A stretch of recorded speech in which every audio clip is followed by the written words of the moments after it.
বেচে কুটে ধুয়ে নিয়েছি। এদিকে উনুনে কড়াইতে জল বসিয়ে দিয়েছি, জল ফুটে গেছে। এই ফুটন্ত জলের মধ্যে দিয়ে একটু নেড়ে চেড়ে জল গেলে নেব।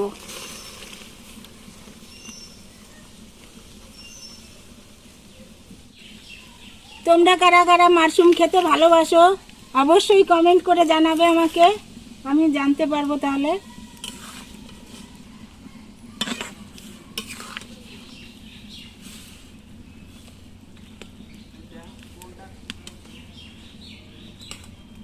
এই দেখো ফুটন্ত জলে দিয়ে নিয়েছি।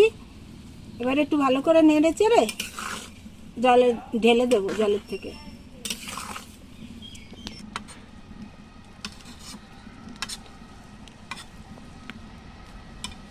দেখো বন্ধুরা, সেদ্ধ করা হয়ে গেছে, এবার আমি নামিয়ে নেব।